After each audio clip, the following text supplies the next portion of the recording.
clash of the style masters out in the water right now. Our fourth quarterfinal of the Corona Open J-Bay 2022. We'll see Jordy Smith of South Africa, the veteran two-time winner out here, take on Ethan Ewing, fifth in the ranking coming into this event, right on the cusp of Final 5 qualification.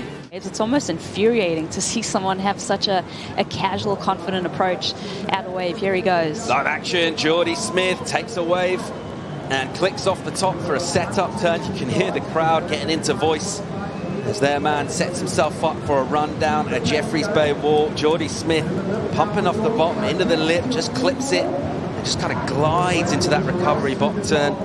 Looking for another section. It's not forthcoming. A little pin drop exit for Jordy. Yeah, probably not the wave that Jordy would have been wanting to open up with. Playing their wave selection, Rosie. Yeah, we see Jordy, we've been talking about it. This is, for today, this is a subdued wave. Looking at what he was able to select and kind of just looking down the line the whole time. I think he was really hoping for this one to hit the inside section and double up. This thing just runs away. So small score there for Jordy. See that water draw up the face, and Ethan Ewing is up and riding here. Meaty looking open in section for Ethan off the bottom. And there's that carve with style back down into the pocket. And a bit of a wall in front of him here. He'll need some speed. He's got plenty of it. Ethan Ewing just floating over that lip, re-entry and gliding down, recovering in the white water, snapping himself back into the pocket to set up this section in front of him. Bang, really nice knifing turn, sharp into the lip. And Ethan Ewing, you'd have to say, in terms of that opening exchange, with the nod.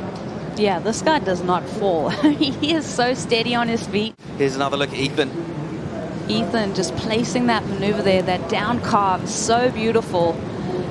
Stretched out wall in front of him. He kind of takes his time to meet that right there, just the projection that he gets. If ever he was going to fall, it almost looked like he was going to do it right there, but he gets that weightless feeling.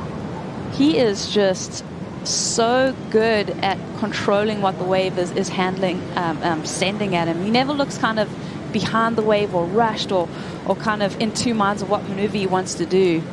Just see him on a swivel, the axis that he has over his hips, always in control of his maneuver choice.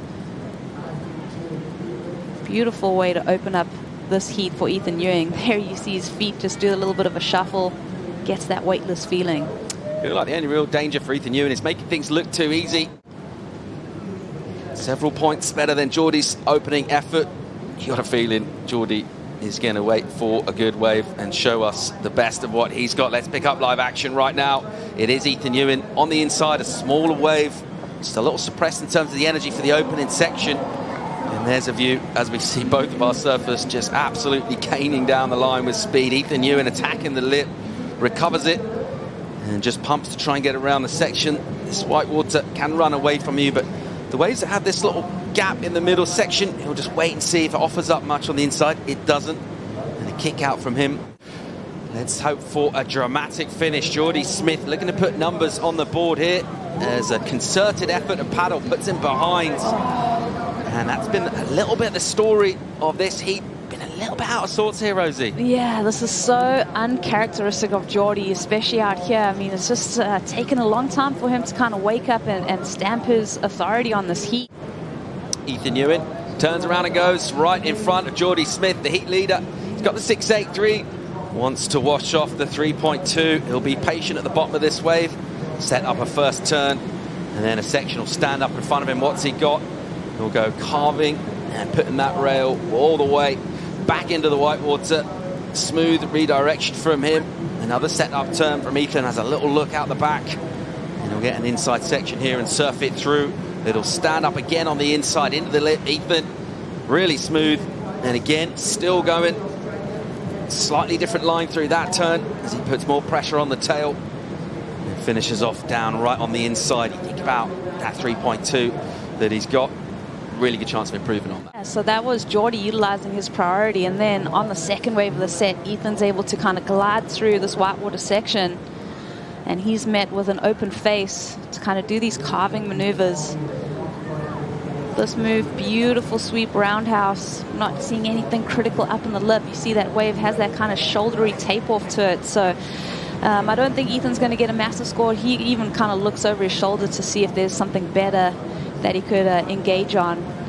that move right there a little bit better, but nothing where you're kind of going, okay, this wave's going to be a massive score. It's just kind of going through the motions. After getting a heavy whack. All right, thanks for the update, Luke. Let's rejoin live action right now. Jordy Smith chasing a number 7-8 is the requirement for him. And he's up and swinging here. And he'll wait patiently for this one to stand up. Great looking section. He shoves forward on the board and pulls in, streaking through a section. Jordy Smith got some travel in that tube, but Rosie unable to come out. Yeah, it's so hard to make the barrel this morning. It's not really holding open, and even at the best of times, it can be a little bit almondy. Let's see what Jordy can do, using that experience, using all of that winning form that he's had here in the past at Jeffreys Bay. He'll spin most of the way back out the top of the point on an inside wave here. Jordy Smith on rail, full roundhouse cutback off the white water. Don't see loads of them at J-Bay. And he'll rip a really nice smooth setup off the top. Now again, he's looking for the tube here, tuck it in. Jordy Smith with a load of speed. But just as you mentioned, Rosie, it is tight in that barrel and too tight for him to find an exit. Let's see if Ethan Ewing with priority will find himself in position to take off it, and he'll dip under it. Jordy is wider. He needs to go something. Jordy with a whitewater takeoff here. It's not an easy one. We'll see him stand up at the bottom of the wave. Jordy Smith, a section will just roll in front of him. And this wave will get a little wobbly. Will this one double up for Jordy? He's having a look here with a bit of modest interest at section down the line. Now he starts to prod and probe. Jordy with a ton of speed. Big section in front of him. Pulls in deep. He's absolutely flying. But that one will run away from him. And Ethan Ewing will advance from what's been a toughie, but he's been able just to squeeze the juice out of it. Got that 6.83 early on. Feels like a big number right now. Tough quarterfinal. It's Ethan Ewing that will go to face Yago Dora.